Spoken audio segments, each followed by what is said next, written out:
Welcome to Jewel's Leading Light Special Educational Needs Department, a place where potential is nurtured, voices are empowered, and every learner's progress is celebrated. In the next few minutes, we'll take you on a brief journey through the key areas that define our commitment to inclusive education.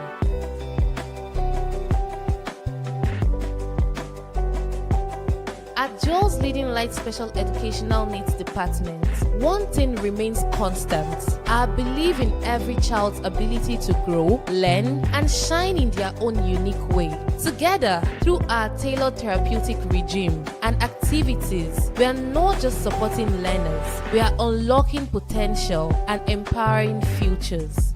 Thank you for joining us on this journey.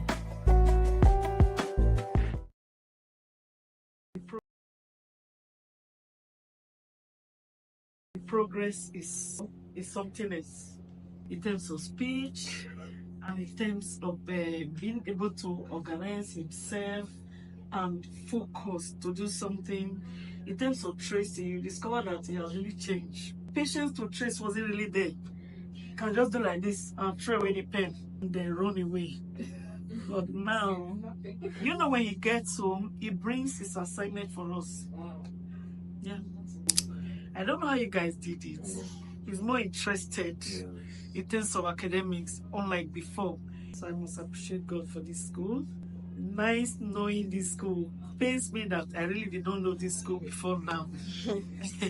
We are running from pillar to post, seeking for help. I say Philip has improved tremendously. Oh, my son.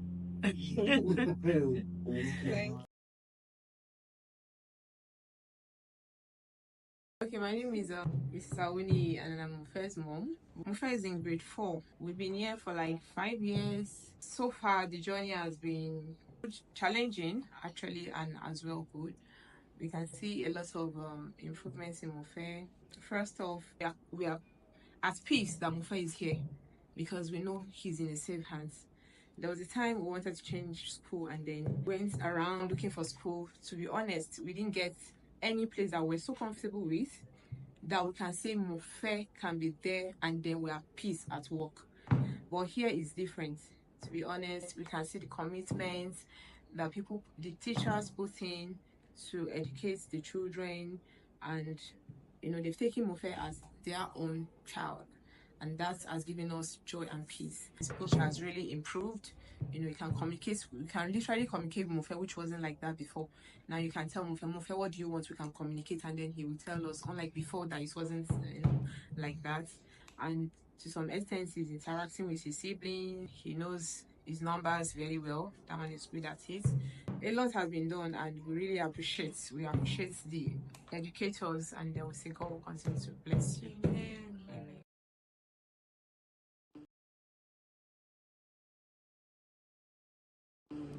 Good morning, everyone. Jewel Lights, right? Jewel's Leading Lights. Jewel's Leading Lights. Good afternoon, everyone. I really want to thank God for the life of my grandson. Joining this school was a big blessing to us as grandparents, and I believe also to his own parents. It was a blessing.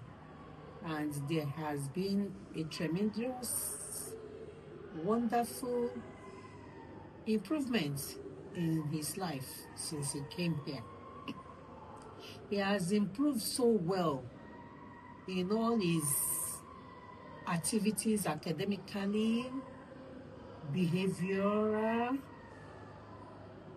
in fact, in everything apart from the speech aspect, which I believe God that he will improve and he will begin to speak in no distant time.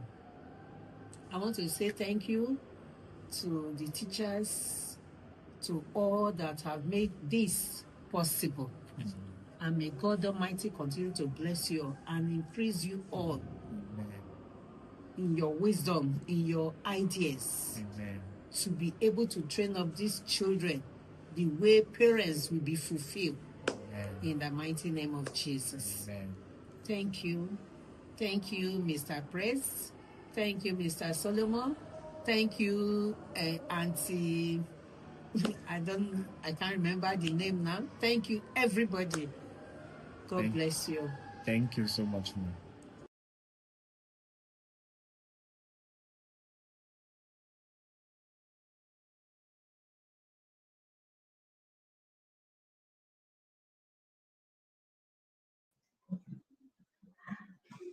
Am I up? Good evening, everyone. Good evening, everyone, and welcome to the Jews Leading Light Group of Schools Special Needs Virtual Summit 2025. We are so delighted to have our parents, educators, therapists, caregivers, and advocates from within and outside the school community join us tonight. Our theme for today's event is Engage, Empower, Experience Parents as Partners in Therapy. Speaks to the heart of today, strengthens therapeutic gains, and transform learning outcomes for our children. Tonight's summit is designed to equip, enlighten, and empower every parent and stakeholders present. Thank you for being here today. My name is Charity Joseph, and I would be your anchor for this impactful and inspiring session.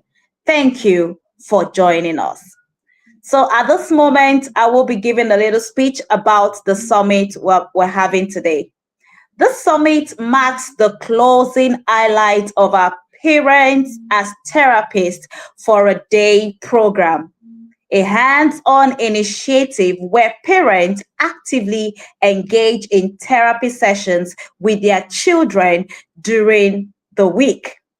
Tonight, we will deepen the conversation by exploring evidence-based strategies, play therapies, and practical collaboration methods that parents can apply at home to reinforce school-based intervention.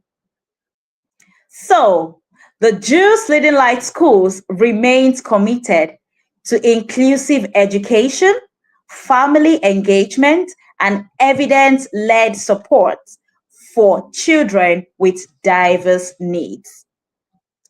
Our S.E.N department continues to bridge homeschools gaps through individualized educational plan, collaborative parent meetings, therapy integration across environments. That's the speech therapy, behavioral therapy, educational therapy, social skills, training, etc. This summit intends to continue trainings for parents, educators, and therapists, specialized assessments as well. Tonight's summit further strengthens that commitment. So, without wasting much time, I will be inviting someone very special to us, the executive director of the Jews Leading Light Group of Schools, for the Anchors script. So, she will be welcoming you officially to the summit tonight. Please, if your hands are not too busy wherever you are, can you just give her a round of applause? Thank you so much. You're welcome, the director, Mrs. Oluwatoyin Obo.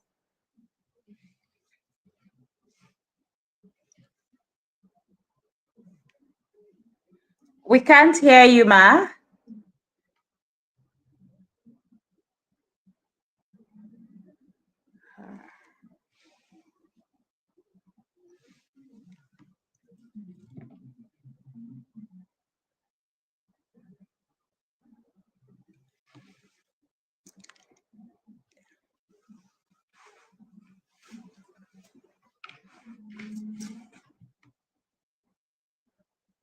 We can't hear, madam.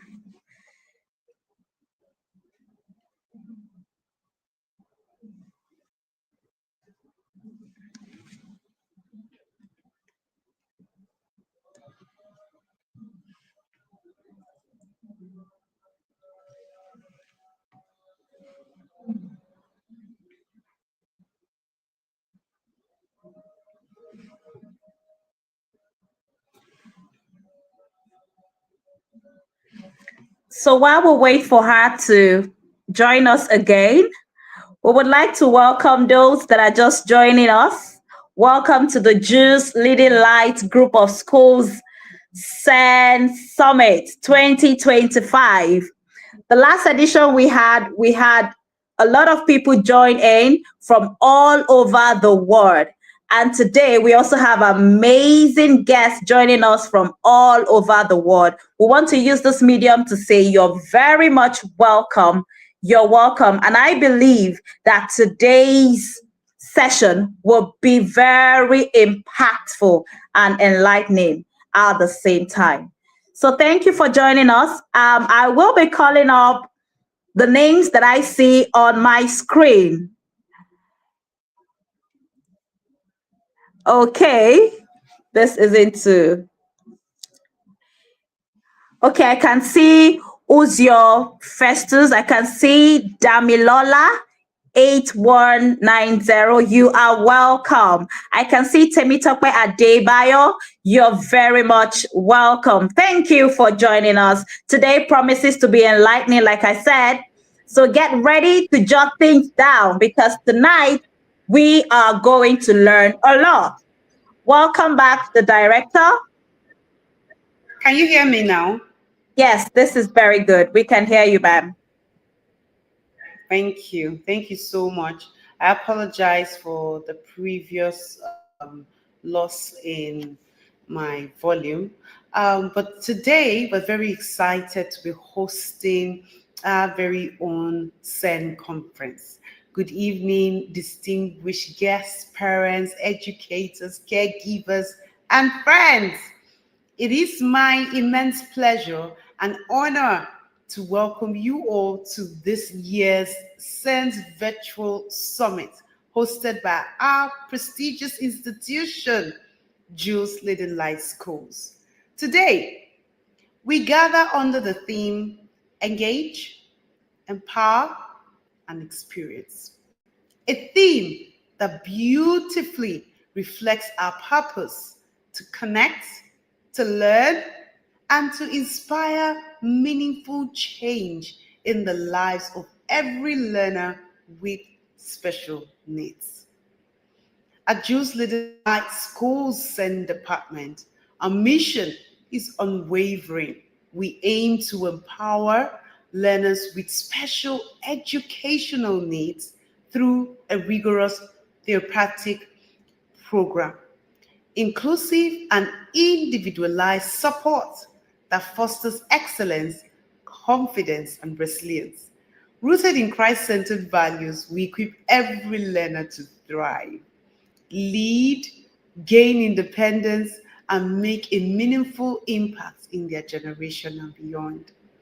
This mission is not just a statement.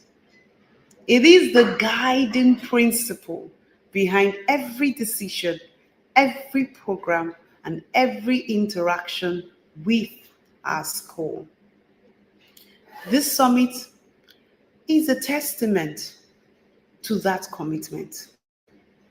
It is a platform where we come together to raise awareness, deepen understanding, and advocate for true inclusion. It is a space where educators, parents, and caregivers can share experiences, learn practical strategies, and gain insights that will empower them to support learners in ways that honor their individuality. I had the tongue twist. Here, every learner, regardless of ability, is recognized for their potential and celebrated for who they are.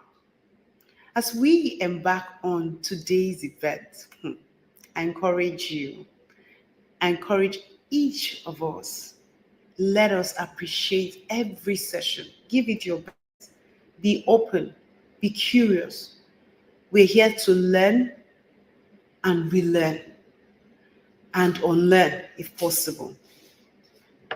Let's give this seminar a readiness to rethink assumptions. We're having fantastic speakers who are well seasoned. I need you to make the best use of this opportunity.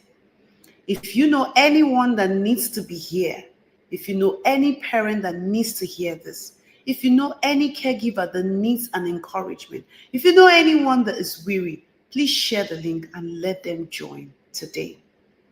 Let us remember that behind every label, there is a child with unique strengths, aspirations, and the capacity to thrive when given the right support. It is my pleasure now to introduce the focus of my presentation beyond the autism label. Together, we will explore this, the abilities, the potential, and the ways we can move beyond limiting perceptions to foster environments that truly nurture growth, independence, and success. I want to thank the S.E.N department for an awesome job. Thank you for putting this together.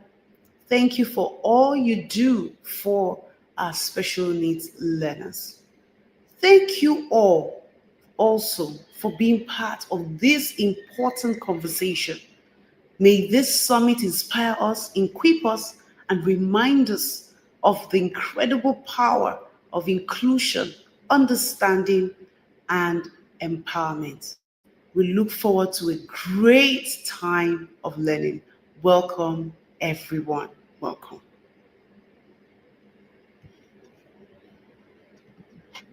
And I think up next, we'll be having our anchor back so that we can dive right in.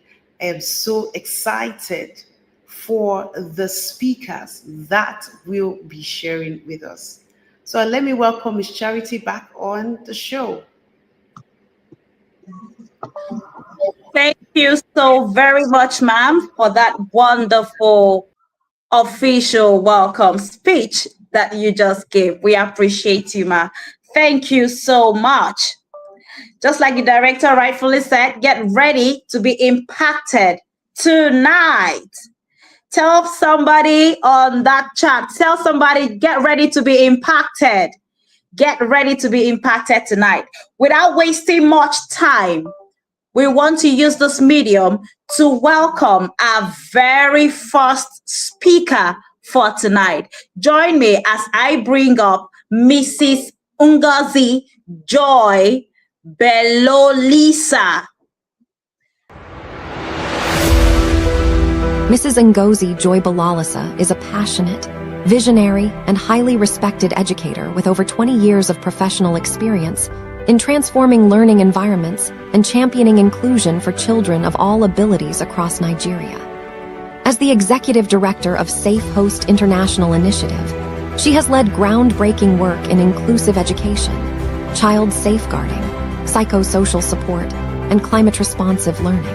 Under her leadership, Safe Host Inclusive School now serves 200-plus learners, including 50 children with special needs, through a curriculum that integrates academics, life skills, and climate education. A strong child protection advocate, she has led key safeguarding initiatives and is trained in trauma-informed teaching and special needs intervention. Her efforts have increased enrollment of children with disabilities by 35% and established annual inclusive education workshops. Let's welcome Mrs. Ngozi Joy Balalisa.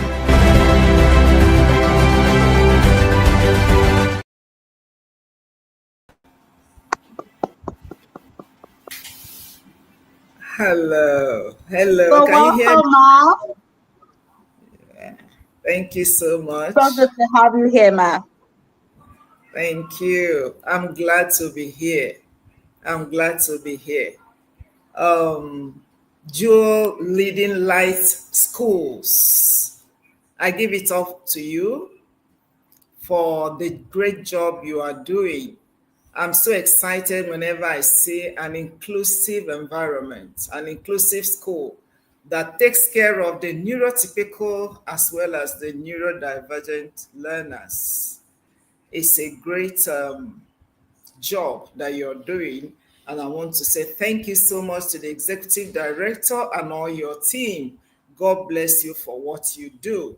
And for all the right holders, you know yourselves, the parents of the special needs children, the caregivers, the therapists, those at the S.E.N department. I want you to give yourself a great hug. You hug yourself for me.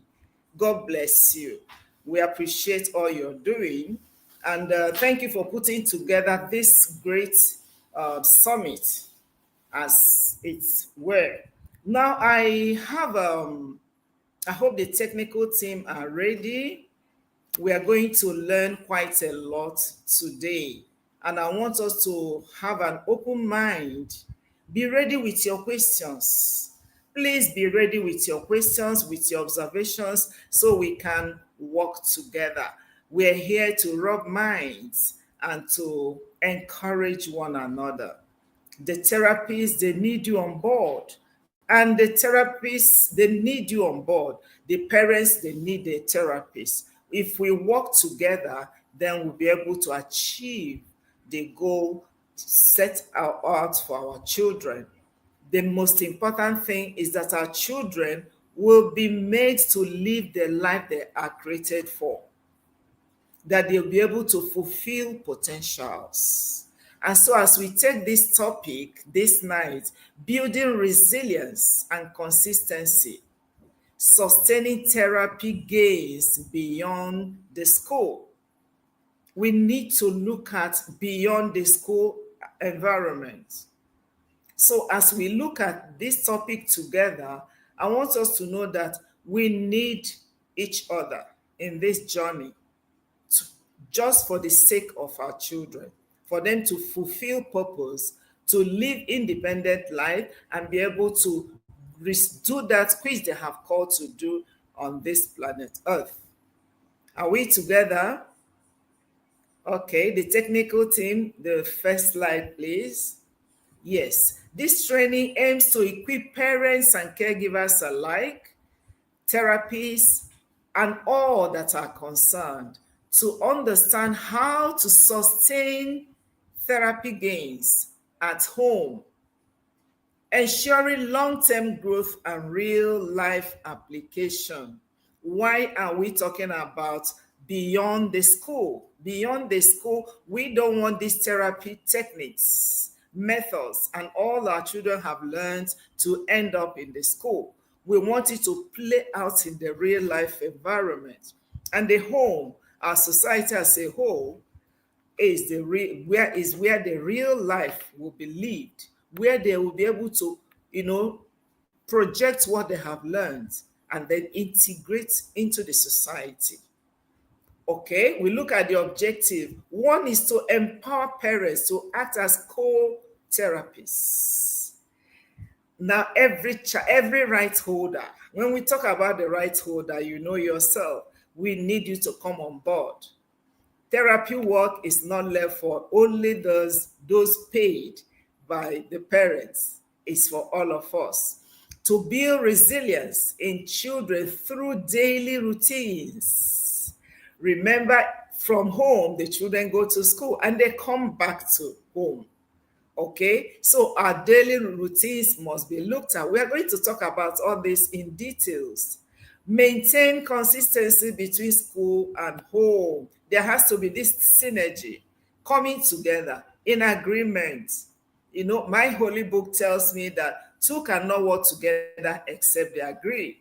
So this synergy between the home and the school must be well maintained. Strengthen parents' therapy partnership. There has to be this partnership that is so strong that it has to work. All right, next slide. Next slide, please. Therapy gains. What do we mean by therapy gains? By therapy gains, we mean those little, very, very little, sometimes not well noticed, not very, very visible improvements that our children, exhibit. Those are the therapy gains. Those positive improvements seen in our children's skills in terms of communication, behavior, Self-skill helps, independent living, they may look so minute, very little, but then we know that moving from point A to point B has to be great. It has to be recognized. So these are the therapy gains. They are the therapy. Remember, the therapy gains at school need continuous reinforcement at home. When the teachers, the therapists have worked in the school, they need to be maintained at home. Like I said earlier on, we're going to take them one by one and then look at practical, skills on how to, get this, continue with the therapy work the therapists have done at school, at home. Inconsistency can cause regression or relapse. Inconsistency.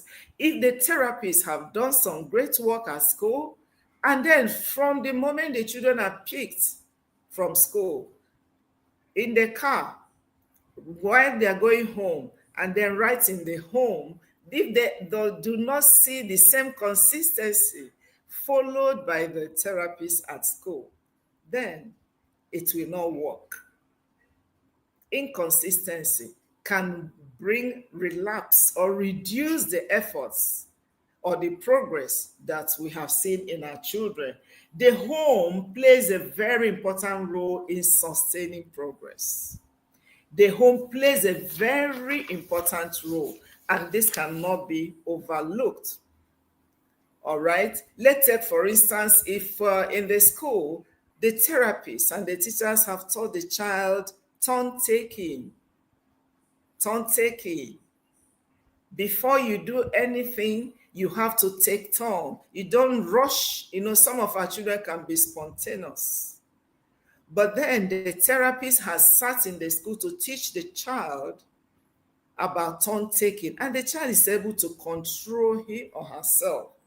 And then as soon as the child is being picked by the mom or the dad or the aunt or the uncle, the child keeps, rushing through things, picking what they shouldn't pick, taking and then the parents keep quiet. Are we getting it now? Consistency. If we do not say, stop, is it your turn? Is it your own?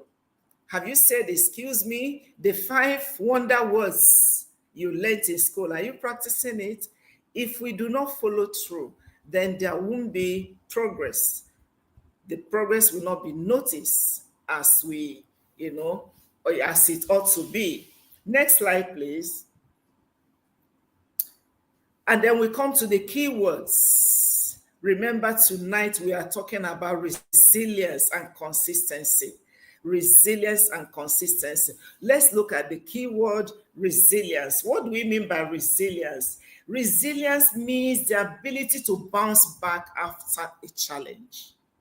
It is the ability to withstand, recover, and grow stronger in the face of adversity. It could be, the adversity could be trauma, it could be stress. It is the ability to learn from experience and emerge stronger. That is resilience. And this is the skill we want to impart in our children to make sure that our children know that this is real life situation. How do we impact? How do we build it in our children? So number one, we say we encourage small wins. Most of the time, we are looking for the big achievements, forgetting that every little win, every little shift in the character, in the behavior, in the speech for the children who we are training to speak more. Assuming a child is able to say ba, ma, ma. Oh, for someone who has not said it before, it's a little win. It's a small win that should be celebrated, should be encouraged. So to build resilience in our children and get them to, cooperate with us, help us to continue this journey, we need to encourage small, little wins here and there. We should praise every effort, not perfection. Here we are not talking about perfection. We are talking about moving from point A to point B. the goals we have set for our children. Assuming we are potty training a 5-year-old, a 6-year-old, and the child is able for once on her own to move from her seat, directing her gaze towards the toilet. That's a small way. That's a great effort that we should encourage. Because from directing her gaze to the restroom, oh, we know that the next thing is for her to move. Remember, that wasn't so. From age 1, age 2, age 3, a child is not potty trained, age 5, and then at age 6 or more, because we have more of them, maybe 8, 9, 10, they're still wearing diaper. And then a therapist is able to get this child to the point of when they are pressed, they know, first of all, that they are pressed, and then they get up and direct their gaze towards the restroom. Wow, that is a great effort, and that should be praised. Oh, my dear, you're looking at the restroom. Let's go. You encourage the child. For most of us, I'm talking about myself, I'm talking about therapists, I'm talking about parents, aunties around, the uncles are house helps, the paid workers. If they do not know that that is a great effort from our children, they may just overlook it. They may just say, hey, the way they talk to that child may help to discourage that child. So every little effort must be praised. Not perfection yet, because we are moving daily onto perfection with the strategies that have been put in place. Another way to encourage and build resilience in our children is to model calmness during challenges. Our children observe so much. They know us. They may not understand so much, but emotionally they can pick even much more than we know. And so on our own part, especially the therapists, the workers, the parents working directly with our children, we should model. What do you want this child to learn? Model it for the child. You are the first port of call. The child is observing. The child knows when you're angry from the tone of your voice. They know if you like them. They know if you hate them. They know what you are saying. They gossip. What you are saying with your colleague about them. They understand. So what are we modeling in front of our children? Model calmness during challenges. Another point is teach self-help and problem-solving skills. If we need to build resilience in our children, we must teach them. Don't say, oh, you should know this. Why don't you know this? All your mates are doing it. Why are you not doing it? Let's teach them. You want your child to say, please, I need this. Teach your child what to say at every point in time.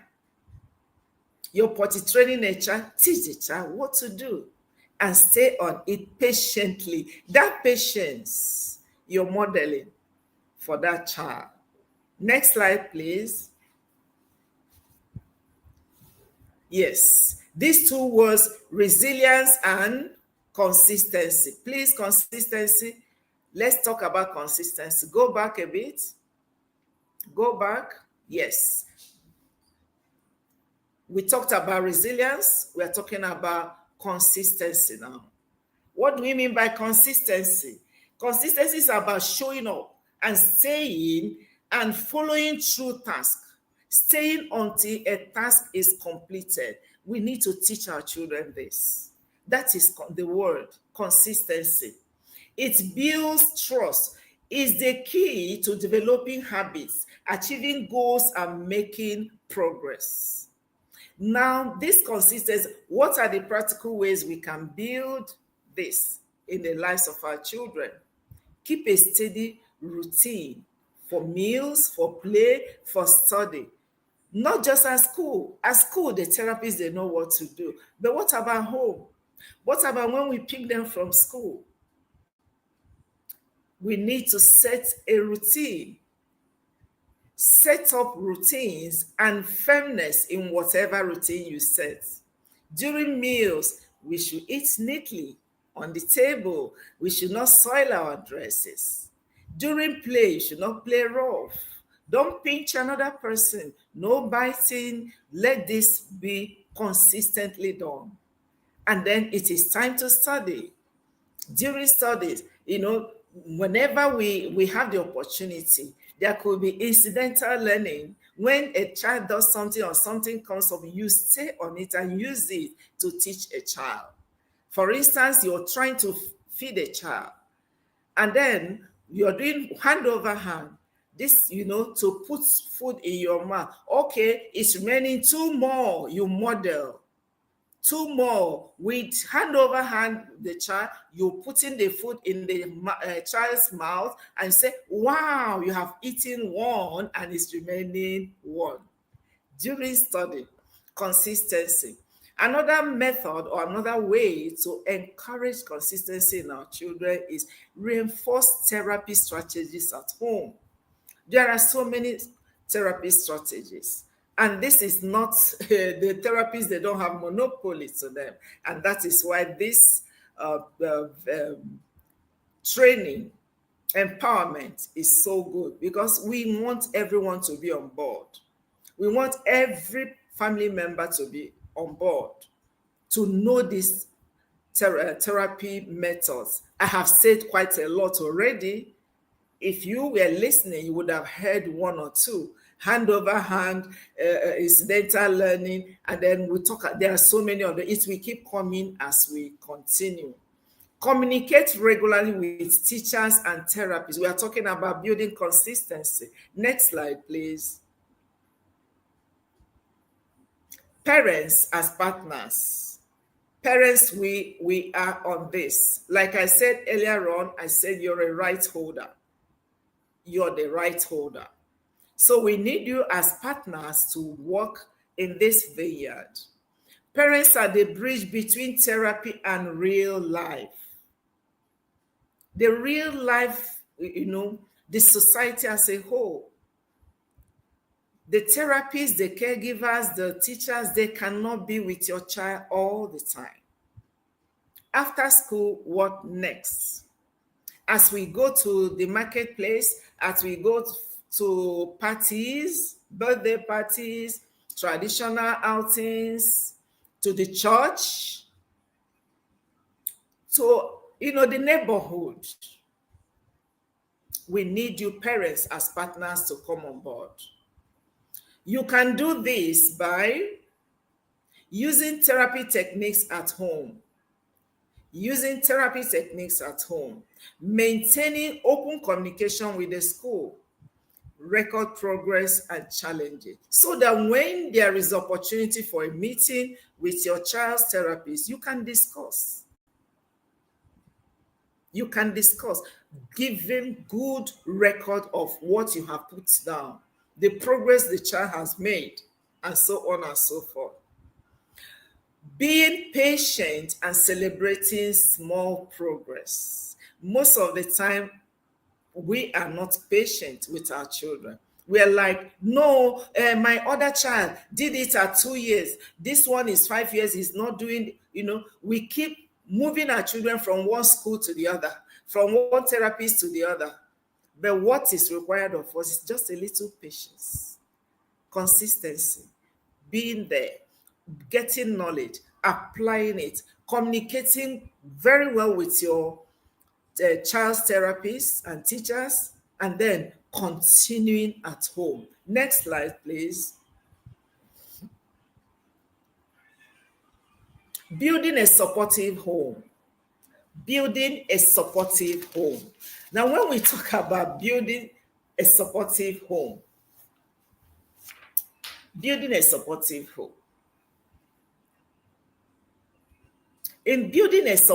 home, there is what we call environmental engineering.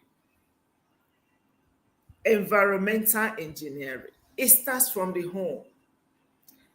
Most of the time, we have children who are hyperactive, who are on the spectrum, who do not really, have that cognitive ability as per age, chronological age as against cognitive age. How do we set our homes? Do we leave it to be the same way as other homes are? Most of the time, because of our children, we do what is known as environmental engineering. If there is something that will harm the child that is too active, we remove it. If a child is on gluten-free diet, the whole family have to join. Yes. Building a supportive home. A supportive home where all the visitors coming to the home, the aunties, the uncles, the grandma, the grandpa, they know that this is the routine set for the child. Building a supportive home. I think I'm going ahead of my time. Let's take what is on the slide. Set aside specific times for therapy-based activities. Therapy-based activities could be at any point in time. Remember, I talked about the setting of the home. How is the layout of the sitting room? How is the layout of the corridor? The child's room. What type of light is there? What type of curtain? What type of paint is there? What are those things that the child reacts to? Are we, sensitive enough to make sure that we make the home supportive? So during therapy-based activities, it may be right there in your sitting room that you may have to get your softball or get your small trampoline for the child to jump on. Is there a room where the child can find solace when the child has sensory overloads? These are what we are talking about. Use visuals or charts to remind your child.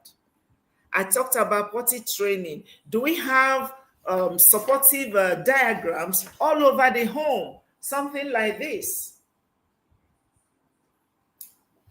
I have a child that we are teaching to stand, a boy, we are teaching to stand and use the restroom. This should be placed in the home, in the toilet, at the door, inside, everywhere. That is building a supportive home. Building a supportive home. You're teaching the child about emotions. Do we have things all around? It's not only in the school. These things are not only in the school. They should be at home. What are we teaching the child? About the jealous face, envious face, hateful face, and so on and so forth. Do we have visuals in our home, not only in the school? In our homes, do we have them all over the place to teach? Remember, we agreed that we're going to teach. What our children don't know, we teach them patiently. Use visuals or charts to remind your child, it's time for so thing. Not that your child did not hear you, but he needs an additional. Sorry, I did not start with the definition of forms of disability. But disability means any limitation or restriction. Limitation or restriction. Additional need, extra need. That is disability, any form. It could be physical, it could be psychosocial, it could be intellectual. When we talk about dyslexia and so on and so forth. Remember, we're talking about using visuals or charts to remind a child. You have taught a child how to spell door. Why not just write door and place it near the door? D-O-O-R, it is there on the door. Your child will learn it. Are we together? I need an encouragement. Can we hear me? Thank you. Thank you. Include fun elements like songs and play. These are the things therapists use in school. And they have great successes. So as parents, as caregivers, As members of the family and the society as a whole, we should learn all these things. You want to teach your child, the child that cannot flow. What if you turn that lesson into song? Your child will understand. He will pay attention. Involve siblings. Thank you. I can see someone saying incorporating visuals and all the rest. Involve siblings. Incorporating visual cues and so on. Yes, thank you so much. You're listening. I give it up for you. Involve siblings positively. Don't allow the siblings of a child with special needs to feel aloof, to be aloof, not to care about the other. No, no, no, no, no, no. Every member of the family, the father, the mother, the grandma, the grandpa, the uncles and the aunts, and special friends, as long as you're coming into this family, you should respect our child's well-being. That is when we are building supportive home. Next slide, please. Reinforcement. Reinforcement is a very big term. It's a very big term for those in the special needs space. But here we are just talking about rewards, encouragements. Okay, rewards, encouragements. That's what we are talking about here. All right. Encouragement motivates consistency. If we encourage our children, if we show them that we realize and we recognize what they are doing, their seemingly little efforts, they will do more. Now, tips. Use verbal praise. You can just say it. You did it. You did. Oh, you tried. You can use, I'm so proud of you. Oh, give me a hug. High five. Thumbs up for you.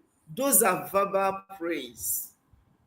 It's not every time. You did not do this well. You did not do this. What is this? Others are doing it. You're not doing that. Your verbal praise can go a long way to encourage our children to be consistent, to have that resilience we are looking for, to learn what we want to teach them. Small rewards for efforts. It could be something as small as a sticker, as chop knuckles, as give me a hug yourself, kiss your brain, and so on and so forth. Those little rewards, that's what we mean by reinforcements or rewards to encourage consistency.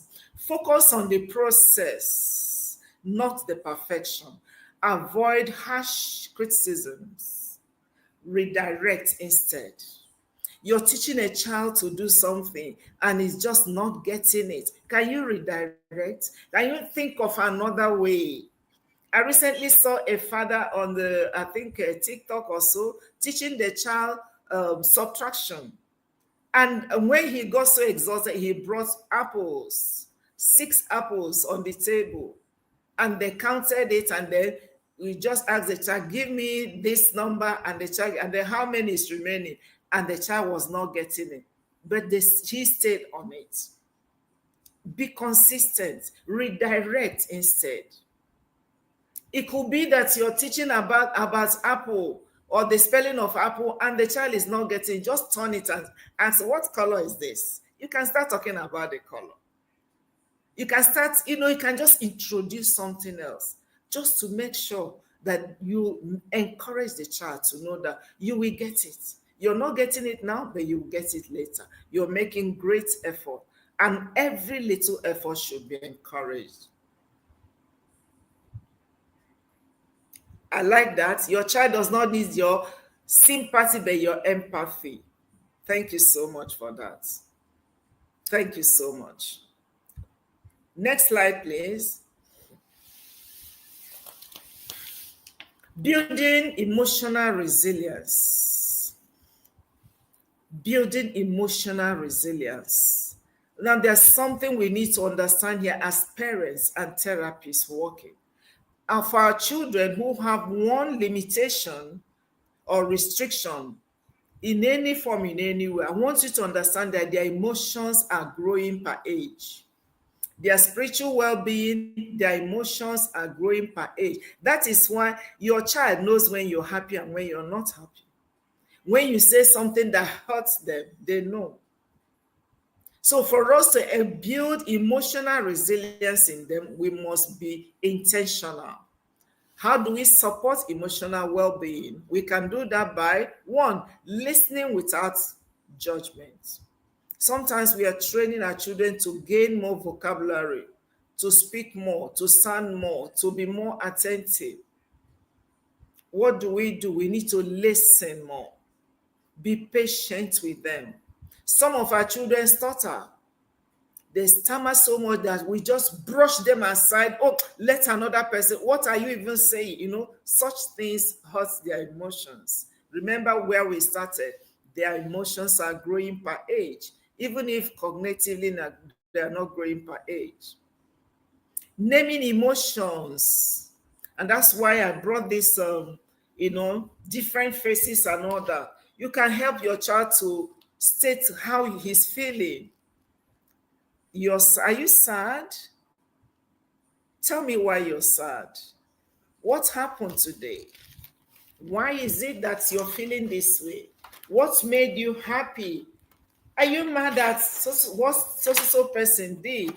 And so on and so forth. You can help your child to name the emotions they are feeling, because sometimes they feel certain things and they don't know how to say it. They don't even understand what they are feeling.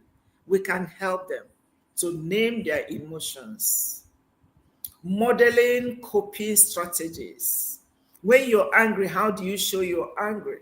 When they have done something wrong, how do you correct them? These are modeling. The way you handle it will help them to learn what you're saying, allowing space for mistakes and learning. Remember, these children have not been on this path before. They're just coming up. Sometimes we say you're supposed to know this. Your age mates know. They don't know it. Let's allow space for mistakes. Next slide, please. Maintaining communication. All right. Maintaining communication. Stay connected with your child therapist.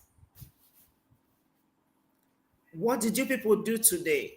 What happened today? Sometimes parents and the family members are so much in a hurry that they forget that the therapists have been specifically trained to know the techniques and the methods to use to reach our children. And usually they do.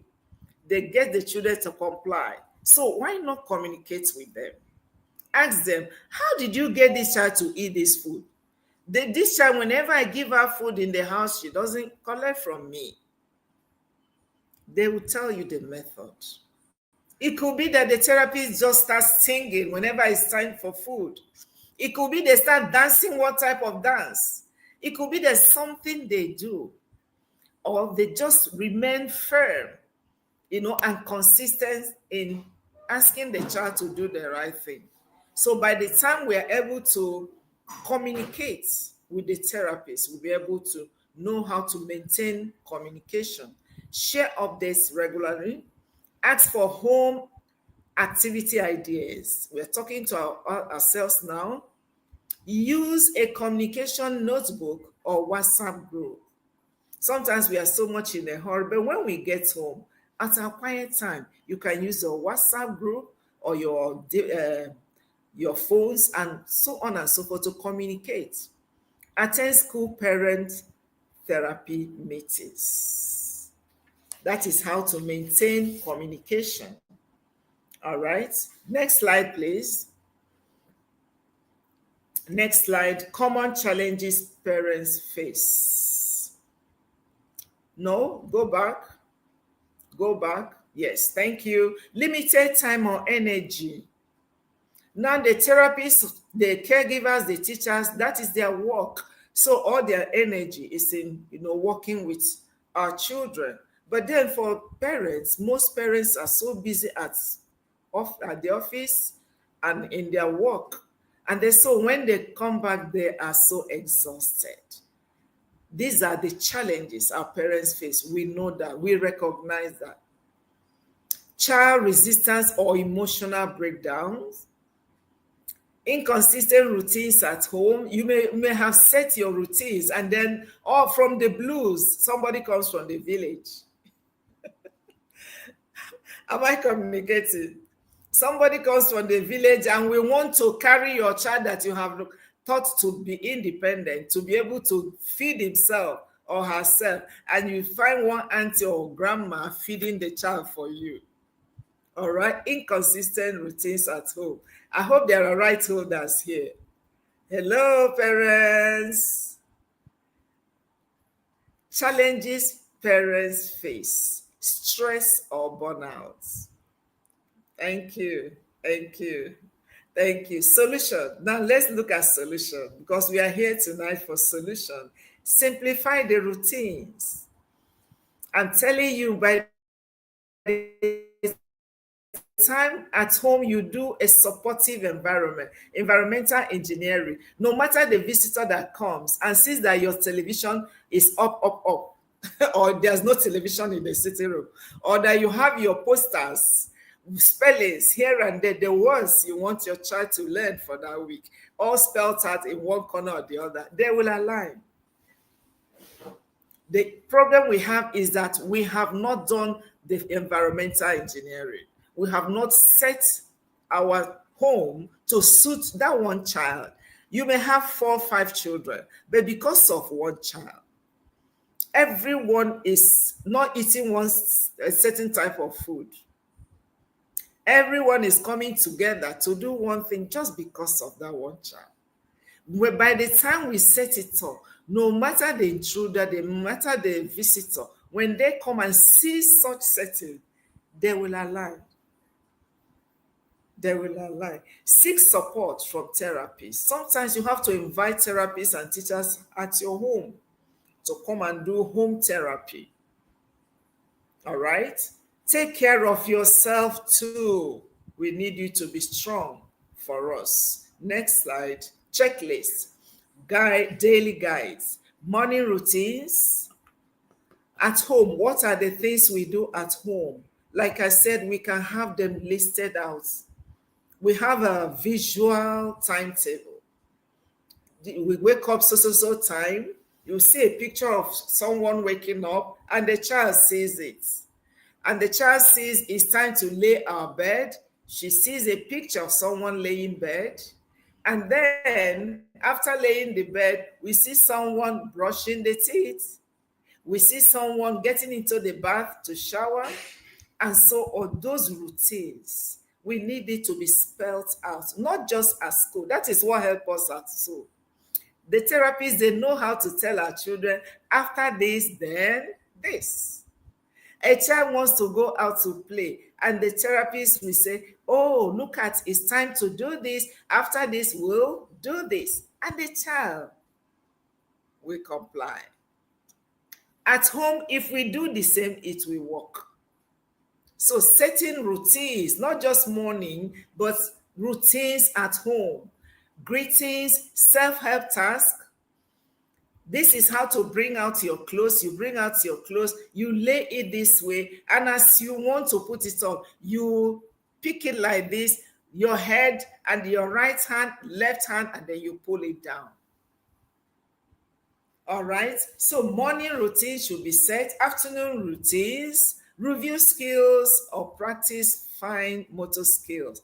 Evening routines, storytelling, emotional check-ins, end of week, note progress and praise effort.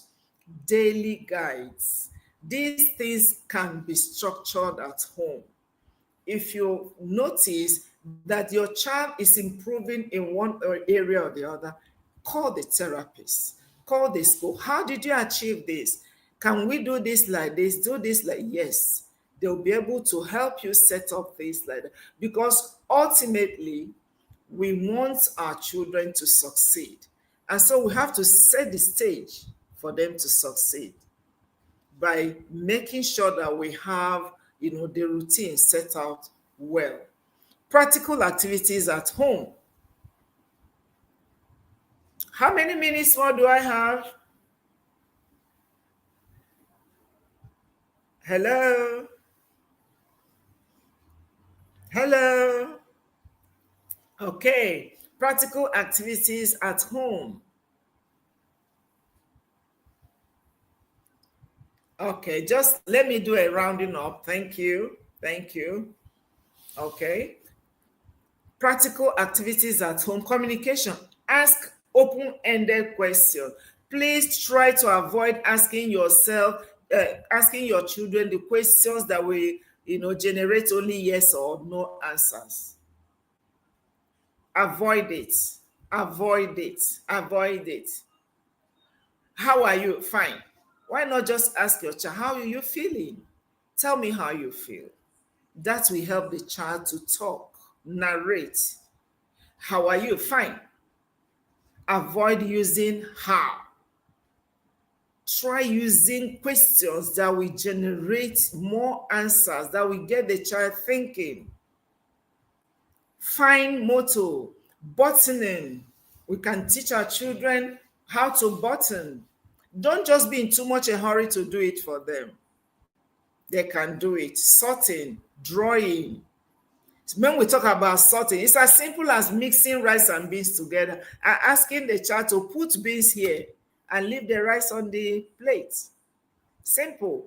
Or you can get different beads, different colors, and then have a container where you ask them to put this color here, put this color here, put that sorting. And you're dealing with an ADHD child, the child that cannot sit still. But because of the mixture of those colors and you ask them to sort it out, they'll be able to do it. Sit still for at least 10, 15, 20 minutes, sorting it out while you're busy attending to another matter. Okay, sensory play, texture games. You can bring out different clothes and ask your child to sort this way, sort this way, and sort that way. Sand tray or sand play. You can have sand that you have thoroughly washed, and disinfected very well, brought into your home and ask them to play with it. Most of the time they may have to wear gloves, but you have cleaned it up very well. They can play with the sand. Emotional, identify emotions with picture cards. All right. Next slide, please. Reflection moments. What therapy strategy has worked best at home? What challenges do you face maintaining routines? What support do you need from the school? These are discussion, questions, and we need to handle them if we have the time. Okay, next slide. Growth mindset, encouraging a growth mindset. Children thrive when they believe they can try, improve. They thrive when they believe they can improve. Say this instead of that. You can't do it yet, instead of saying you can't do it. You didn't do it right. Keep trying instead of what's wrong with you, you're not getting it. Just encourage the child by saying keep trying, let's find another way. That's redirecting growth mindset in our children. Next slide, please. Because of time, we are rushing. Collaboration is key. When parents, teachers, and therapists work together, therapy gains are sustained. How can we collaborate? Share feedbacks, set joint goals. What goals do you have for your child? Is there a different one at school and then another one at home? At school, we are struggling to get the child to write 1 to 5, but at home, you want the child to write 1 to 20. That's different goals. Let's have different things we are working on. Celebrate successes together. Oh, my child was able to do this. Oh, praise God, he's doing well. Everyone is happy for the child. Your teacher said you did this. Give me high five. Well done. You're doing well. That synergy is so important. Sustaining progress over time. Be patient. Growth takes time. Stay flexible with your routine. There are times you need to redirect. Yes, you have set a routine, but the child is overloaded. There's this sensory issue that is coming up. Instead of staying there, the therapists, they do it. At school, sometimes the therapist has observed the child and he knows that this child can no longer function. They take the child out. We call them breaks, brain breaks. It could be just to use the trampoline or just to take fresh air outside, and then you come back. Learning continues. Keep communication open, record progress with photos or notes. Encourage independence step by step. Key takeaways. Therapy continues at home. Resilience is built through patience and encouragement. Consistency sustains progress. Consistency, the ability to stay true until a task is completed. Parents are partners in a child's success. Every small effort counts. Next, closing motivation. Every small effort at home creates a big difference in your child's journey. And on this note, let's say a thank you. And I await your comments, your questions. It's a whole lot. Thank you. Of course. Thank you so very much, ma'am. Our notepad are full and we will be ready to ask you some questions at the end of this event. Thank you so very much, Mrs. Joy Ngozi Bello Lisa, for that powerful practical presentations you just shared with us. We deeply appreciate your expertise and wisdom. Thank you so much. Up next, we will listen to some of our amazing parents as they share personal experiences, lessons, and victories in supporting their children's therapeutic journey at home and at school. Their stories highlight the importance of partnership and consistency. Let's proceed to our testimonial sessions. I never knew as a first-time mom that he was diagnosed with autism, ADHD, precise. Good morning, my name is Mrs. Choma Charles Abel. I'm Chibueze's mom. I just want to say how far Chibueze has gone, his progress reports from Juice Leading Lights Academy since 2015. Chibueze, I remember when I had him, I never knew as a first-time mom that he was diagnosed with autism, ADHD, precise. The school called my attention to it. That day I was devastated, but Mrs. Obor was able to calm me down. So since then, his progress report has been fantastic. A lot of milestone changes. Chibueze never used to have in good eye contact, but now he's very good. His eye contact is very good. He stopped diapers, his potty training, everything is perfect. And all with the help of the school and God. His speech is coming out a little, which we believe with time God will perfect on. I also want to appreciate Mrs. Obor. I also want to appreciate the educators, the therapists. They have really been doing a good job. Thank you. Hi, my name is Mrs. Atigwe Priscilla. I'm Sensus mom, and today we are here for the act exhibition and acquisition, acquisition and act exhibition day. Today has been fun. Everyone has been active. The children, they've shown us like how much they've learned, and we've seen improvement in the children. And I'm happy that I'm here today, that I'm part of this event. And I'm always happy because Joel Leading Light is like all the time trying to show us the work, not only by hearsay, like we see the work, we see the improvement on the children. And we are glad that we are getting as much as we are investing. Thank you very much. She's my sister, my younger sister. Okay, she joined the program like she joined before, like this time she came to do her summer school year. Before that time, we've had issues with potty training, with her eating on her own, and even when she eats on her own, it's her hands. She's always mashing her food together and rubbing it all over her body, things like that. And okay, she was not consistently responding to her name. You call her, come here, come here, come here, she'll never answer you. Half of the time, you think, okay, maybe half of the time she'll look your direction, but like you're not even sure if she's answering to her name. So she started the program in August, yes, for the summer school. The first thing we like noticed was like, okay, she was allowing us to put her on the toilet to go and pee. Normally, even if you put her on the toilet, she will fight you. She will be crying and all that. So now you put her on the toilet, she will pee. And for the last 2-3 weeks now, she has been going to the toilet by herself. Even like we don't have to put her, we don't have to like put her, like we don't have to like time it. Sometimes you just where is she? She's already gone to the toilet. She's down. She has put her pants down. She's already peeing by herself. She's pooping by herself. So like she has already started taking initiative. Like she knows when to go now. Then with her food too. Now she's already using cutleries. Mostly fork now. She's not really using spoon.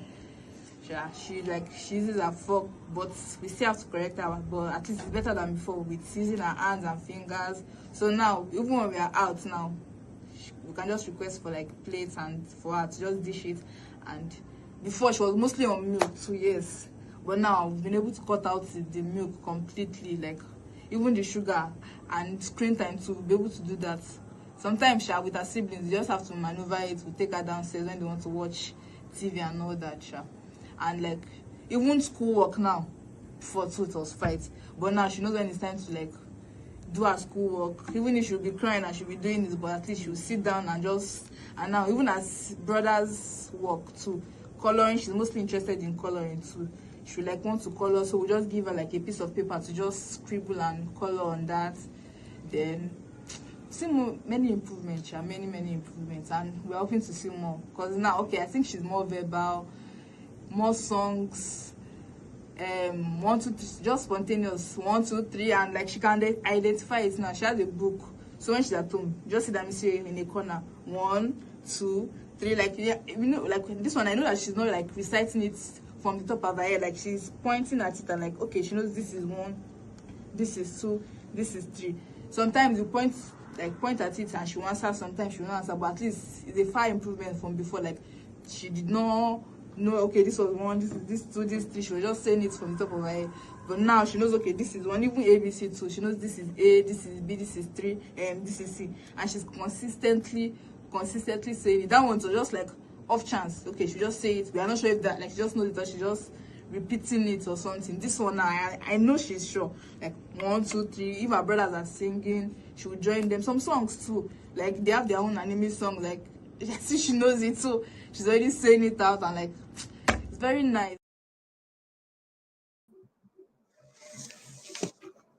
Wow. Thank you so much, our dear parents, for that heartfelt and motivating testimonies. Wow, thank you so very much. We appreciate you. We will now proceed to the second keynote of the evening. Our speaker is the president of the Association of Play Therapy Nigeria, a child-centered therapist and advocate. If your hands are not too busy wherever you are, please put them together as I welcome Mrs. Lami T. Mrs. Lami T. Gidado is the president of the Association of Play Therapy Nigeria. She's a play therapist, child development specialist, and advocate passionate about transforming lives through therapeutic play, cross-cultural dialogue, and early childhood development. She's also a wife and a mother of 2 boys. With over 2 decades of experience working with children, educators, caregivers, and systems across Nigeria and beyond, she believes in the healing and empowering power of play. Let's welcome Mrs. Lami T. Gidado. Hello, everyone. Hello, Charity. Thank you for having me. Good evening. Welcome, I hope you Ma. can hear me. Yes, we can. Thank you for being here, ma'am.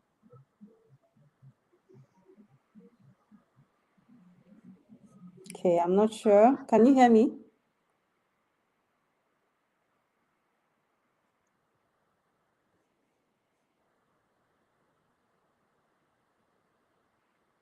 Oh, thank you. Yes. Okay. Thank you for the response in the chats. Someone said you can hear me. Can I have my slides up, please? While they're doing that, I just want to say thank you to Jules for having me here. I'm always delighted to speak about the impact of play, and I will be talking about nurturing wholeness through play, empowering parents as partners. Can you go to the next slide, please? Yes, so today I know that we have a mix of parents and schools. So part of what I want to do is I hope that we'll be able to, help parents to make your home a nurturing environment for holistic development and for, to be able to gain confidence in advocating for your child. Like the first speaker said, you are the first advocate for your child. And so you have to keep on learning along the way, along with the school. And for the schools, I hope that we can consider the impacts that play can have in the work that we do with children that we care for. I will start by talking about play and the brain, how the brain learns, and it is mostly through play. And also games for holistic development, and then outdoor play for holistic development. Next slide, please. So Plato, some of you would know who Plato is because if you went to university, I'm sure you would have heard the name Plato. A great philosopher who says that you can discover more about a child in an hour of play than in a year of conversation. If you have worked with children using play before, I'm sure you can testify that this is true. Because if you have children in a formal setting, you may not know the child throughout the 1 year that the child will spend in your class. But if you allow the child to play in their own way, you're going to discover more about that child. Next slide. And then this is a psychiatrist and a physician. And he says that nothing lights up a child's brain like play. I hope that with what I'm going to present, you're going to see that that is true, not just for children, but for all human beings, that there's absolutely nothing that lights up your brain like play. And you will see that in the next few slides, because it is through play that we sort of activate all the parts of our brain. And then there's brain integration, there's sensory integration because of that. Next slide. And then the almighty Albert Einstein says that play is the highest form of research. It's the highest form of research because you're learning new things through play. You're discovering, you're connecting the dots, so all of that. So I'm just starting by, speaking about the powers of play. Play is a very powerful tool in helping children with special needs. Can you move on to the next slide? Okay, so the brain learns through the senses, like I mentioned, and play supports this. And the way that it does is that, so the brain's ability to receive and respond is through sensory inputs. We know all the senses, right? And the impact that it has on children is that it's the efficient sensory processing leads to skill mastery. So the more children learn, the more that they're becoming masters of a particular skill that you're trying to teach them. And it's the greatest way to help children to learn attention skills and also behavioral and self-regulation skills, right? And then there's more impact, like I said, the sensory integration.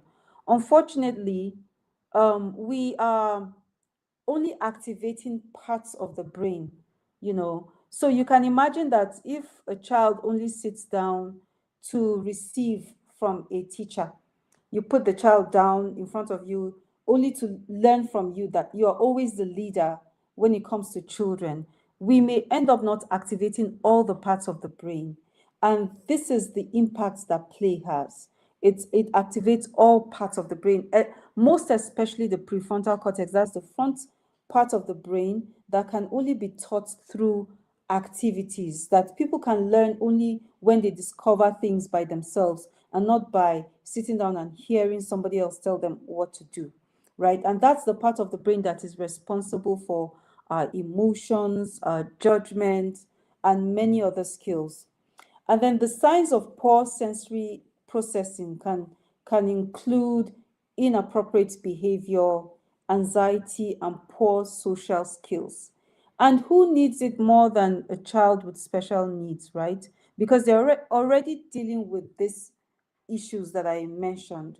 So we're going to talk about how we can make our home and our classroom, sensory rich. Can we move on to the next slide? Yeah, so most of my slides have to do with, practical stuff, like practical things that you can do rather than just hearing, like theory. So again, like we mentioned, that the brain learns through the senses. So play supports sensory integration. We know the senses, right? Most of us know the 5 senses, but I'm sure a lot of us know that there are at least 8 senses. In fact, they say that there are 10 senses now, right? And so I have the 8 here that I want to just talk about. How can we, you know, feed the senses in our homes and in the school? How can we feed the senses? So when it comes to sight, we want our spaces to be colorful. We want to make it language rich, right? You want to put all kinds of things in your classroom and even the home. You want to make it language rich. You want food choices, variety, different colors of food. Your facial expression is part of sight. What are the children seeing on your face? Is it in incongruent with the things that you're saying, the words that you're saying? Children have to see that your facial expression is welcoming, that they can trust you, that they feel safe, right? And then also modeling the right behavior is part of sight, right? And then smell. You can have smell jars in your home and in your classroom. What I mean is that just having like maybe like an empty container of mayonnaise, for example, and put different scents, on cotton wool and, close it. So children should have the experience of trying different scents. So maybe you can have vanilla flavor, you can have banana, you can have something pepperish, you can have cinnamon or garlic or things like that children can smell. I usually use spices and sometimes I use essential oils, for smell jars. And it activates the brain for children with learning disabilities.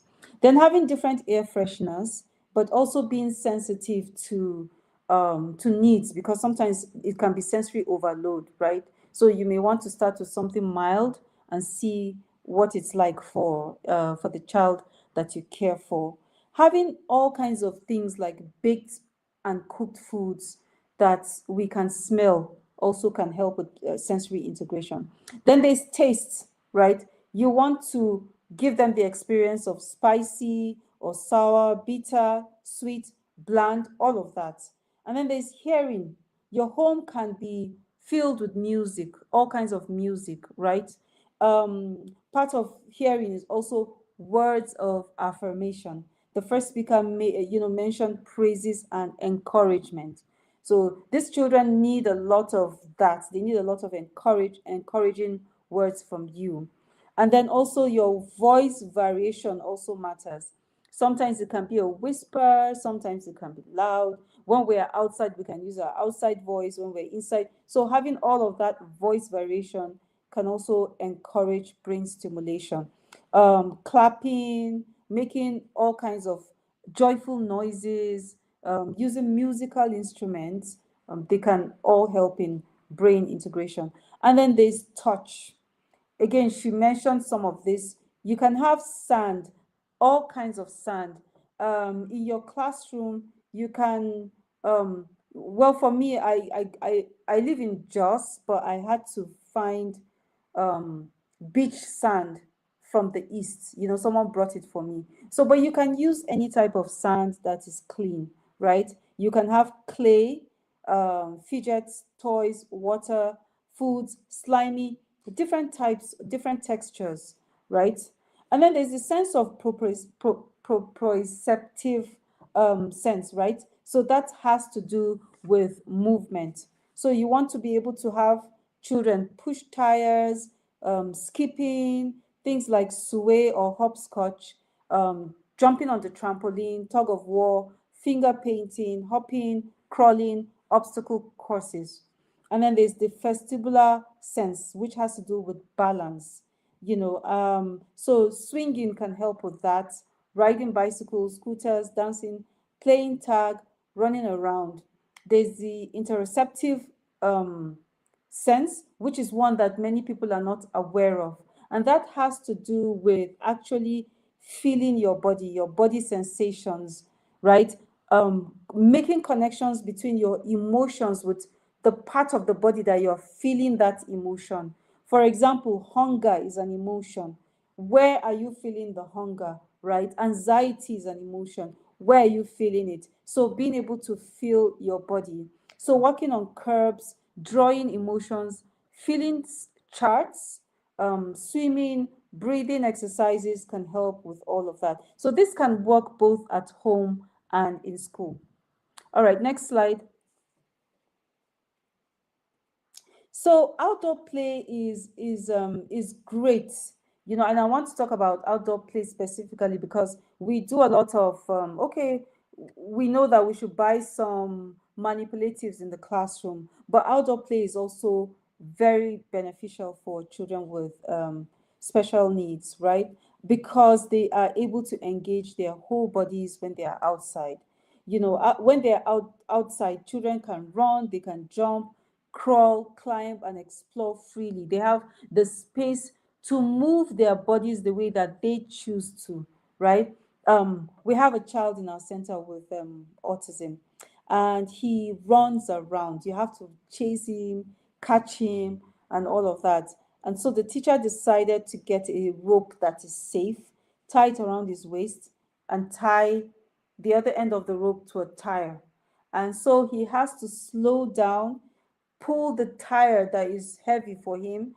But as he's doing that, he's feeling his body. She's teaching him how to feel his body sensations, how to feel that he's tired, right? To slow down and feel his body, right? But then there are other things that are happening as he does that. Then it's also freedom from adult interference. So children can explore the way that they want to, and that encourages independence, right? And then problem solving, creativity. That's where the front part of the brain is developing. And then it's also inspiration from nature, which can also help children to self-regulate. Natural environments in general can enhance brain connectivity. All right, next slide. Okay. So we know that there's a decline in outdoor play, and it's amazing how I think a lot of parents, I know how stressful it can be caring for children with learning disabilities. So many parents turn to media, right? Put the child in front of the TV. You hear parents saying that the child is learning, but then you need to ask if your child is really, really learning, especially when they say that they're able to repeat what is said in on TV. And for me, that's even already a red flag, right? So there's been a decline in outdoor play, unfortunately, compared to previous generations. Children today spend less time playing outside, and this is counterproductive to the work that we're doing and what we want to achieve. the more they can play outside, the more all of this brain integration can come into play. We're also overscheduling children with activities. I have a child in play therapy right now, and I've realized that he is overscheduled. He's overscheduled, especially when we have children with learning disability. We feel that more is better, but actually less is more. So children are overscheduled.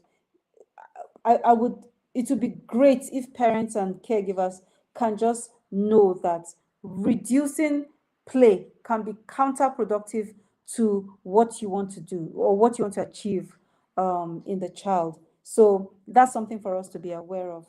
And parents' concerns about safety and other irritations of neighbors is something that is also making us to reduce the playtime for children. And you can create safety for your child in your own environment.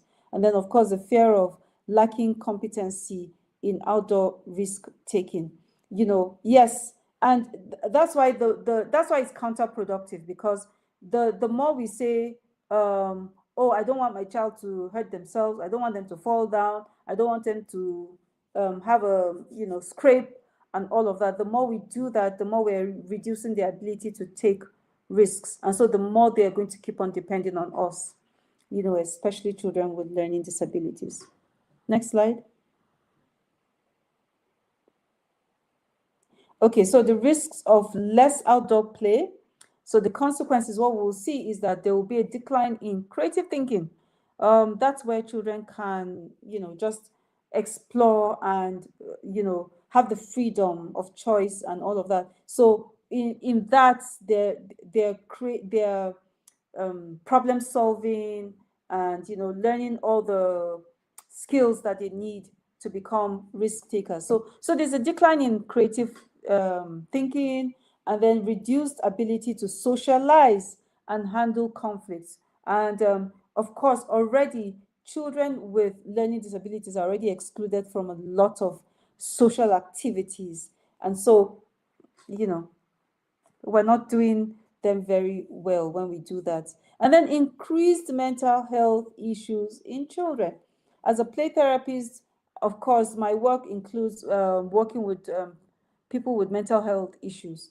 And almost always, every child that I have that has a learning disability, almost always they have a mental health issue. It's very rarely that you'll see that they don't have a mental health issue. So, and that's exactly what my work involves. So the call to action is outdoor play is essential for reversing some of these trends that we're seeing. Next slide. Okay, so the benefits can be that physical health improves. Immune system in general can improve just from playing outside. So outdoor play encourages physical activity, which then improves health outcomes. And then they get higher levels of vitamin D and improved mental health, self-regulation skills, better attention, spatial memory. Okay, go ahead. Next slide. Okay, cognitive and social development. Remember, we're talking about nurturing holistic, development through play, right? For children with learning disabilities. Cognitive skills, outdoor play fosters executive functions, which is what I've been talking about, right? And for those who may not know what executive functioning means, the simple thing is, what does an executive do in an organization, right? The executive is the think tank, right? Is a person who has the ideas, who integrates everything together. Without the executive, even those that are very good may just go quiet, right? And so that is the front part of the brain that I said, is learned through play. So such as inhibitory control, working memory, and cognitive flexibility. Children develop that when they play. outdoors. And then there's social benefits. It encourages cooperation, communication, and problem solving among children, and integration for both neurotypical and neurodivergent children are able to cooperate together and problem solve together and be involved, because they're playing together outside. Yeah, go ahead. Next slide. Okay, so unique skills acquired through outdoor play. So I say unique because it's very hard for you to learn these skills with indoor play or with a table play, right? One is spatial awareness. Children learn to interact with their environment. They develop coordination and understand directions, left, right, over, under. They learn what their body, their body and environment, the relationship between their body and their environment when they play outside. Yeah, so spatial awareness. Then there's sensory processing. So outdoor play can help children process sensory information, leading to better information, because better attention, because they're doing things that they're really interested in, right? And then there's self-regulation. Things are going to happen on the playground. They're going to learn how to manage their emotions, how to deal with issues, control their emotions and all of that through that. And then academic performance actually increases when they're able to play outside. That's why brain breaks are effective, right? Because when children are able to take a few minutes to play, to take deep breaths and increase oxygen into their brains, then their brains are more ready to take in more, right? And then there's mental mapping. So children develop mental maps of their environment. They improve navigation and problem-solving skills. So they're able to take abstracts and make it real in their brains. So when you're teaching them something, they can imagine what you're talking about. Children can only learn that through outdoor play. So it's sort of like geography. You know what a map is, right? So their brains are developing visions. So even play like hide and seek, for example, can help with mental mapping. But even just running around, going zigzag, going in different directions can help them develop mental mapping skills. Next slide, please. So the importance of spatial awareness, they understand and interact with the surrounding environment. They use spatial awareness to navigate daily tasks such as following directions. So when you give children directions, first I want you to go to the room and then open my drawer. And then next you will see, so as you're talking, they're recording that and they're imagining that in their heads. So they don't have to come back to say, Mommy, what did you say I should do again? Right? So it can help with that. It helps them to play sports. So being able to kick in the right direction and all of that. And then it helps them to master math. So you see why reducing that play can be counterproductive. Then challenges for children without spatial awareness. They become clumsy, they have trouble following directions, they have difficulties with math. Next slide. And then the role of mental mapping, so a mental map is a person's subconscious view of an area, subconscious, right? Helping them navigate without physical maps. So everyone has mental maps that they use to get around, no matter how good they are with directions. You still need to be able to develop that skill. And outdoor play activities provide children with the opportunity to develop mental mapping skills. And then later on they build their navigation skills, right? How outdoor play builds mental maps, activities, like I said, hide and seek, walking, and all of that. Next slide.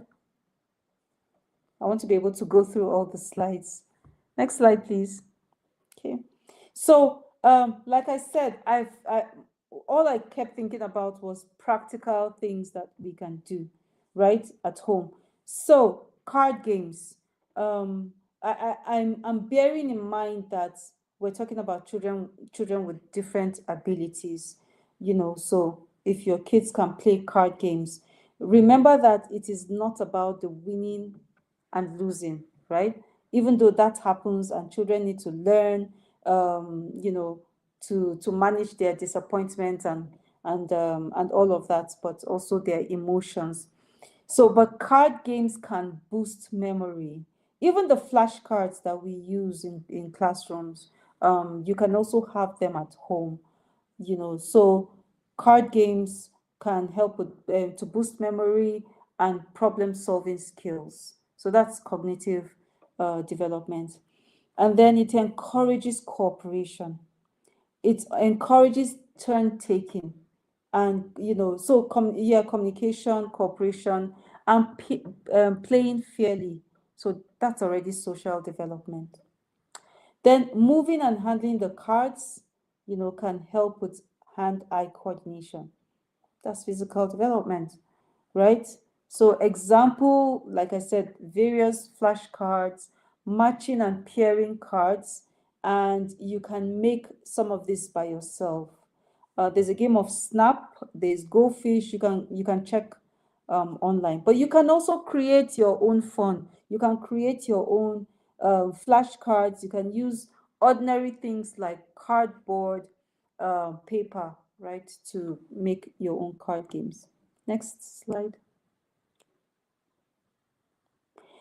Then there are life skill games, and they teach frustration tolerance. Life skill games can teach frustration tolerance. It can teach patience, waiting patiently. That is emotional development. They also teach children about their culture, and that's something that we have sort of eliminated. So a lot of children from Gen Z down, Gen Alpha and all of that, they are losing the sense of their culture, because a lot of this has been taken away. Then there's self-awareness, there's awareness of others. They learn all of that when they have life skill games. So that's social development. It also enhances mental mapping and strategic thinking. That's cognitive development. And this involves, movement, crawling, running, jumping, physical development. Many of you will remember red light, green light, right? That can teach life skills. Things like hide and seek, Simon Says, musical chairs, they can teach life skills. Even some of our nursery rhymes can teach life skills. Next slide. Then ball games. Ball games can improve agility. They can improve balance, movement, gross and fine motor skills. That's physical development. And it also involves, working with others, choosing who the leader is and who the follower is and who is the goalkeeper, who is this and all of that. So understanding that there's hierarchy in society and all of that. It promotes teamwork, self-control, communication. That we're talking about social and language development. And then it is mentally stimulating. It requires problem solving, counting, and strategic thinking and accuracy. That is cognitive development. And examples are sorting, ball bounce, ball dance, and again, create your own ball games. My son is dyslexic, so I do have a child with learning disability. He spends a lot of time outside. He spends more time outside than he spends studying, but he's an A student, and it's all of these things. He plays ball. It has a lot to do with strategy, right? But he's an A student. Next slide. Okay, so conclusion, each child is different and unique. So even with everything that I've the examples that I've given, you have to think about your child what makes them unique, what their interests are, their personality, their preferences in developing a program, a play program for them. And it's also important for you to join in the play. So it's important for us to know what works for your child. Another thing that I didn't write here, but I want to mention is that you, the adult that is working with the child, whether you're a therapist, a parent, a teacher, you're more important than the toys. You're more important than the play activity. And I'm saying this because sometimes I hear people say they're creating play opportunities for children and then they force them to do it, right? It's like, I took my time to plan this for you, so you have to do it, and then they don't join in. It now becomes a task that is difficult for the child rather than something that they can enjoy and learn skills from. Secondly, I want to say feed the senses. That's the simplest way I can tell you you can add play into your program, right? Feed the senses. So when you think about play, don't think about it in the sense that play sounds like it's a waste of time. Think about it in the sense that it feeds all the senses, right? And when you do that, you're integrating, the sensory integration. And then all children need play, whether they're neurotypical or neurodivergent. And then use this knowledge to ensure that your plan nurtures wholeness. So with that, I want to say thank you for having me. And I'm done. Thank you so very much, Mrs. Lami Gidado, for that rich, insightful, and therapeutic speech that you've given, especially on the therapeutic power of play. Thank you so very much, ma'am. For those of you that are just joining us, this virtual summit is brought to you by the Jews Leading Light Group of Schools. I repeat, the summit is brought to you by the Jews Leading Light Group of Schools. We will now take another set of parent testimonials. These stories continues to remind us that progress happens through teamwork, school, home, and therapy working hand in hand. Please enjoy the next testimonial session. Over to you, the media team. And I'm Mufe's mom. Mufe is in grade 4. We've been here for like 5 years. So far, the journey has been challenging, actually, and as well good. We can see a lot of improvements in Mufe. First off, we are at peace that Mufe is here because we know he's in a safe hands. There was a time we wanted to change school and then went around looking for school. To be honest, we didn't get any place that we're so comfortable with that we can say Mufe can be there and then we are peace at work. But here is different. To be honest, we can see the commitment that the teachers put in to educate the children, and they've taken Mufe as their own child, and that has given us joy and peace. His speech has really improved. We can communicate. We can literally communicate with Mufe, which wasn't like that before. Now you can tell Mufe, what do you want? We can communicate, and then he will tell us. Unlike before, that it wasn't like that. And to some extent, he's interacting with his sibling. He knows his numbers very well. That man is good at it. A lot has been done, and we really appreciate. We appreciate the educators, and then we say God will continue to bless you. Amen. Progress is something else in terms of speech and in terms of being able to organize himself and focus to do something. In terms of tracing, you discover that he has really changed. Patience to trace wasn't really there. You can just do like this and throw away the pen and then run away. But now, when he gets home, he brings his assignment for us. Yeah. I don't know how you guys did it. He's more interested in terms of academics, unlike before. So I must appreciate God for this school. Nice knowing this school. Pains me that I really did not know this school before now. We are running from pillar to post, seeking for help. I say Philip has improved tremendously. Oh, my son.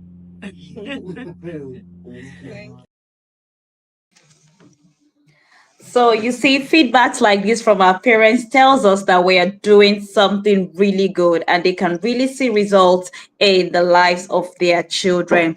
Thumbs up to the Juice Leading Light Group of Schools S.E.N department. Thumbs up to you.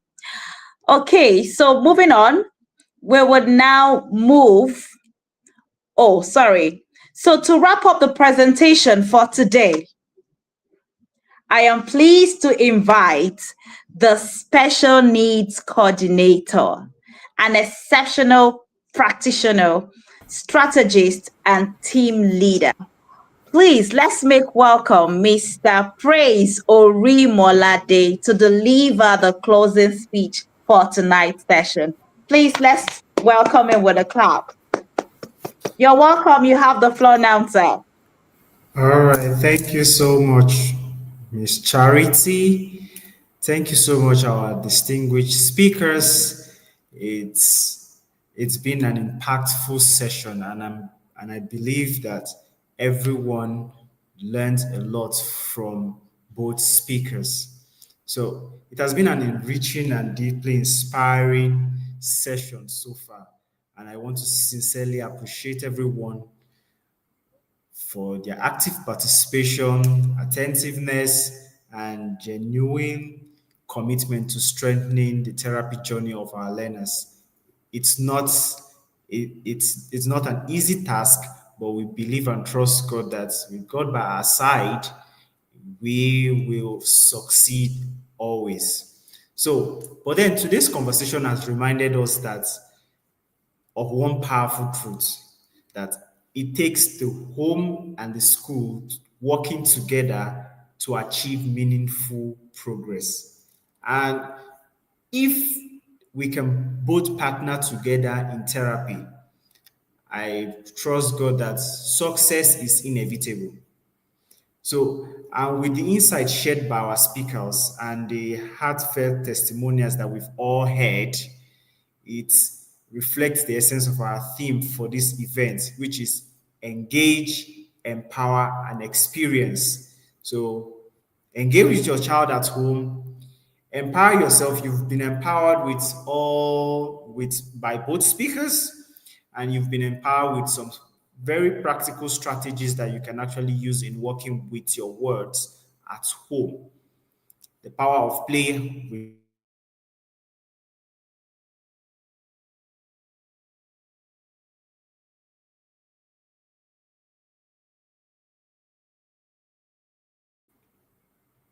Play is very, very vital in ensuring that our learners thrive.